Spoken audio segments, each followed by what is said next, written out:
नमस्कार दोस्तों, TNC express में आप सभी का फिर से स्वागत है। तो जैसा कि आप जानते हो कि टीएनसी एक्सप्रेस ऐसे टॉपिक्स लाती है जिनके अंदर हम कम समय के अंदर आपको बहुत सारा क्या देते हैं, कंटेंट देते हैं। तो आज का जो हमारा टॉपिक होगा टीएनसी एक्सप्रेस में वो होगा दोस्तों फीटल सर्कुलेशन, जो कि एग्जाम के पॉइंट ऑफ व्यू से बहुत ज्यादा इंपॉर्टेंट है और कई सारे एग्जाम्स के अंदर इससे रिलेटेड जो क्वेश्चन है दोस्तों पूछे जाते हैं। तो सबसे पहले हम बात करते हैं फीटल सर्कुलेशन को समझने के लिए हमें फीटस को समझना जरूरी है, सर्कुलेशन को समझना जरूरी है। बहुत जल्दी मैं आपको समझाता हूं इसको। फीटस जो है दोस्तों उसको समझने के लिए कंसेप्शन से 0 to 2 वीक की जो स्ट्रक्चर है वो ओवम कहलाती है, 3 से 8 वीक की जो स्ट्रक्चर है दोस्तों एम्ब्रियो कहलाती है, और ये जो हमारा जो फीटस है तो 9 वीक से लेकर और बेबी के बर्थ तक की जो स्ट्रक्चर है दोस्तों वो क्या कहलाती है, फीटस कहलाती है। तो हमें फीटस का पता लग गया। इसके बाद दोस्तों सर्कुलेशन क्यों होता है दोस्तों? सर्कुलेशन इसलिए होता है कि हमारी जो बॉडी है उसको ऑक्सीजन की सप्लाई हो जाए, न्यूट्रिएंट्स की सप्लाई हो, वेस्ट प्रोडक्ट का क्या हो दोस्तों, एक्सक्रिएशन हो, और इसके अलावा रिमूवल हो कार्बन डाइऑक्साइड का। इसलिए हमारी बॉडी क्या करती है दोस्तों, सर्कुलेशन करती है। हम फीटल सर्कुलेशन पढ़ रहे हैं, इसका मीनिंग ये है दोस्तों कि जरूर फीटल और एडल्ट सर्कुलेशन के अंदर क्या होगा, डिफरेंस होगा, नहीं तो इसको अलग से पढ़ने की कोई जरूरत नहीं होती। तो हम डिफरेंसेस देखते हैं कि फीटल और एडल्ट सर्कुलेशन के अंदर क्या क्या डिफरेंसेस होते हैं। फीटल सर्कुलेशन के अंदर दोस्तों गैसेस जो एक्सचेंज है वो प्लासेंटा के द्वारा किया जाता है, जबकि एडल्ट के अंदर किसके द्वारा किया जाता है, लंग्स के अंदर किया जाता है। फीटल सर्कुलेशन के अंदर जो लंग्स होते हैं दोस्तों काम नहीं करते हैं, नॉन फंक्शनल होते हैं, गैसेस एक्सचेंज नहीं करते हैं। यहाँ पे एडल्ट सर्कुलेशन के अंदर ये फंक्शनल होते हैं। अगर हम बात करें प्योर ब्लड की, तो पहली बार जो प्योर ब्लड है वो फीटल सर्कुलेशन में लीवर प्राप्त करता है, जबकि एडल्ट सर्कुलेशन के अंदर कोरोनरी आर्टरी खुद हार्ट को ही सबसे पहले क्या सप्लाई करती है, ब्लड सप्लाई करती है। अगर हम बात करें बाईपास चैनल की, तो फीटल सर्कुलेशन के अंदर बाईपास चैनल प्रेजेंट होते हैं, जबकि एडल्ट सर्कुलेशन के अंदर ऐसा कोई भी बाईपास चैनल प्रेजेंट नहीं होता है, न उसकी कोई नीड होती है। इसके बाद हम स्ट्रक्चर्स की बात करते हैं दोस्तों कि कौन कौन सी स्पेशल स्ट्रक्चर्स पाई जाती हैं। तो फीटल सर्कुलेशन के अंदर पांच प्रकार की दोस्तों स्पेशल स्ट्रक्चर्स पाई जाती हैं, जिनमें पहली आती है अम्लाइकल वेन, अम्लाइकल जो आर्टरी है वो आती है दोस्तों, डक्टस वेनोसस आता है, फोरामेन ओवेल आता है, और पांचवी जो है वो डक्टस आर्टेरियोसस आती है। ये तीनों जो ग्रीन जो स्ट्रक्चर मैंने बना रखी है ये तीनों है। इसके अलावा अम्लाइकल वेन और अम्लाइकल आर्टरी। अब बच्चों आपको सबसे ज्यादा कंफ्यूजन यही रहता है कि आप भूल जाते हो कितनी आर्टरी होती है कितनी वेन होती है। तो इसको समझाने के लिए मैं आपको एक बहुत अच्छी सी ट्रिक बताता हूं ताकि आप उसको कभी भी भूलो नहीं। आप एक ऐसा चेहरा बना लो, इसके अंदर जो आईज हैं उनको ब्लू कलर बनाओ, और जो लिप्स होते हैं आपको पता है वो रेड कलर के होते हैं, तो इसको आप रेड बना लो।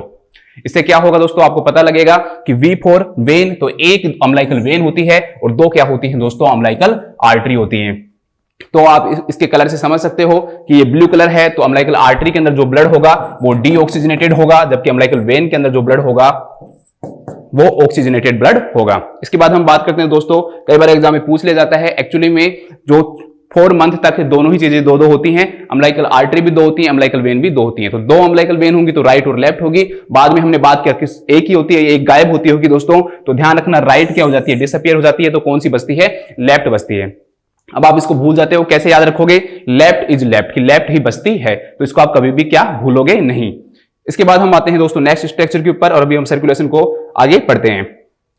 एक प्लासेंटा से एक अम्लाइकल जो वेन है दोस्तों वो कहां तक पहुंचती है, लीवर के पास पहुंचती है, लीवर के लेफ्ट लोब में पहुंचती है, और वहां से ये इंफीरियर वेना कावा के द्वारा इंफीरियर वेना कावा से जुड़ती है, और जिस स्ट्रक्चर के द्वारा जुड़ती है दोस्तों उस स्ट्रक्चर को हम डक्टस वेनोसस के नाम से जानते हैं। अब दोस्तों ध्यान रखना, डक्टस वेनोसस कैसे याद रखोगे, एक ऐसी डक्ट जो वेन को वेन से जोड़ती है डक्टस वेनोसस कहलाती है। तो यहां पर 2 वेन हो गई दोस्तों, एक आपकी अम्लाइकल वेन हो गई, एक इंफीरियर वेना कावा हो गया। इसके बाद में यहां से जो ब्लड है इंफीरियर वेना कावा के थ्रू राइट एट्रियम में जाता है, राइट एट्रियम के अंदर ही सुपीरियर वेना कावा से भी ब्लड आता है। जैसा कि आप सभी जानते हो, मैंने आपको समझाया है कि जो लंग्स होते हैं वो नॉन फंक्शनल होते हैं, तो मैक्सिमम जो ब्लड है वो यहां पर जाने का कोई फायदा नहीं है कि राइट एट्रियम से राइट वेंट्रिकल से लंग्स में जाएं, क्योंकि लंग्स गैसेस एक्सचेंज कर नहीं रहे। इसलिए पूरे जो ब्लड है, मैक्सिमम जो ब्लड है उसको क्या कर दिया जाता है, बाईपास कर दिया जाता है। जिस स्ट्रक्चर के द्वारा ये बाईपास किया जाता है, मतलब कि राइट एट्रियम से लेफ्ट एट्रियम की तरफ, उसे हम फोरामेन ओवेल के नाम से जानते हैं। इसके बाद लेफ्ट एट्रियम से जो ब्लड है दोस्तों वो किसके अंदर आएगा, लेफ्ट वेंट्रिकल के अंदर आएगा, और लेफ्ट वेंट्रिकल से ब्लड किस में आएगा, अरोटा में आएगा। यहां से बहुत कम मात्रा में जो ब्लड गया था राइट वेंट्रिकल में, ये ब्लड राइट वेंट्रिकल से पल्मोनरी आर्टरी के अंदर जाएगा। जैसा कि आप जानते हो कि 2 पल्मोनरी आर्टरी होती है, लेकिन फीटस के अंदर एक स्पेशल स्ट्रक्चर प्रेजेंट होती है कि उसकी लेफ्ट जो पल्मोनरी आर्टरी है दोस्तों वो किससे जुड़ती है, अरोटा से जुड़ती है, और उस स्पेशल स्ट्रक्चर को हम किस नाम से जानते हैं, डक्टस आर्टेरियोसस। तो डक्टस आर्टेरियोसस एक ऐसी डक्ट होती है जो आर्टरी को किससे जोड़ती है दोस्तों, आर्टरी से जोड़ती है। तो 2 आर्टरी कौन सी हो गई, एक लेफ्ट पल्मोनरी आर्टरी हो गई और दूसरा कौन सा हो गया दोस्तों, अरोटा हो गया। यहां से ये ब्लड जो है अरोटा में जाएगा, अरोटा से इसके बाद में ये जो ब्लड है इंटरनल इलियक आर्टरी के अंदर जाता है और इंटरनल इलियक आर्टरी से वापस से दो स्पेशल स्ट्रक्चर्स निकलती हैं जिन्हें हम अभी पढ़ा है, जिसे हम किस नाम से जानते हैं, अम्बिलिकल आर्टरी के नाम से जानते हैं। तो इस प्रकार से हमारा फीटल सर्कुलेशन होता है। अब इसको बिल्कुल शॉर्ट में मैं आपको चार्टिंग में समझा देता हूं ताकि आप इसको कभी भी भूलो नहीं। पहली स्ट्रक्चर अम्बिलिकल आर्टरी है, फीटस से प्लासेंटा तक ब्लड पहुंचाती है और जो ब्लड पहुंचता है वो कौन सा होता है, डीऑक्सीजनेटेड होता है। इसके बाद नेक्स्ट अम्बिलिकल वेन है, ये प्लासेंटा से फीटस तक ब्लड पहुंचाती है और जो ब्लड होता है दोस्तों कौन सा होता है, ऑक्सीजनेटेड ब्लड होता है। तीसरी जो स्ट्रक्चर है वो डक्टस वेनोसस है, तो एक ऐसी डक्ट जो वेन को वेन से जोड़े, तो अम्बिलिकल वेन को इंफीरियर वेना कावा से जोड़ती है। नेक्स्ट फोरामेन ओवेल है, ये बाईपास करता है। ये किस किस के बीच में प्रेजेंट होता है, तो राइट एट्रियम और लेफ्ट एट्रियम के बीच में क्या होता है, प्रेजेंट होता है। इसके बाद नेक्स्ट दोस्तों डक्टस आर्टेरियोसस, एक ऐसी डक्ट जो आर्टरी को आर्टरी से जोड़ती है। तो ये लेफ्ट पल्मोनरी आर्टरी को किससे जोड़ती है दोस्तों, अरोटा से जोड़ती है। इसके बाद में हम दोस्तों बात करते हैं इनके क्लोजिंग के बारे में, ये स्ट्रक्चर्स कैसे क्लोज होती हैं। क्लोज होने के बाद ये स्ट्रक्चर रेमिनेंट्स कहलाती हैं। तो सबसे पहले हम बात करते हैं दोस्तों, पहली जो स्ट्रक्चर बंद होती है, ये भी क्वेश्चन पूछ लिया जाता है, वो कौन सी होती है, अम्बिलिकल आर्टरी होती है। जैसे हम कोड कटिंग करेंगे दोस्तों, तो अम्बिलिकल जो आर्टरी है कोड कटिंग करने के बाद में वापस से ब्लड को नहीं पहुंचाएगी और अम्बिलिकल जो वेन है वहां पर भी ब्लड की क्या हो जाएगा दोस्तों, सप्लाई रुक जाएगी। तो अम्बिलिकल जो आर्टरी है दोस्तों, उसका बंद होने का कारण क्या होता है कि ब्लड सप्लाई रुक गई है कोड कटिंग के कारण।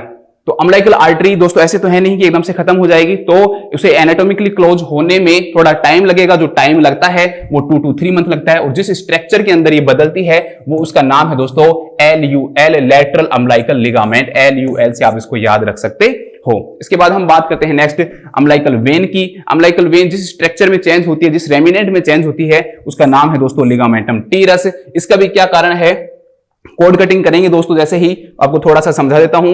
कोड कटिंग करेंगे, देखो यहां से जैसे ही कोड कटिंग की तो ये जो सीजेशन ऑफ ब्लड सप्लाई इधर से इधर नहीं जाएगा और यहां से यहां पर नहीं होगा। तो इससे क्या होगा दोस्तों, अम्बिलिकल आर्टरी और अम्बिलिकल वेन और डक्टस जो वेनोसस है वहां तक ब्लड सप्लाई तीनों की क्या हो जाती है, रुक जाती है। तो तीनों का एक ही रीजन है, आपको बार बार रटने की जरूरत नहीं है कि जैसे ही कोड कटिंग करेंगे तो अम्बिलिकल आर्टरी है उसकी ब्लड सप्लाई रुकेगी, इसके अलावा अम्बिलिकल जो वेन है उसकी रुकेगी और इसके अलावा जो डक्टस वेनोसस है उसकी भी क्या रुकेगी दोस्तों, ब्लड सप्लाई रुकेगी। देखते हैं, तो अम्बिलिकल वेन है वो लिगामेंटम टीरस में चेंज होता है।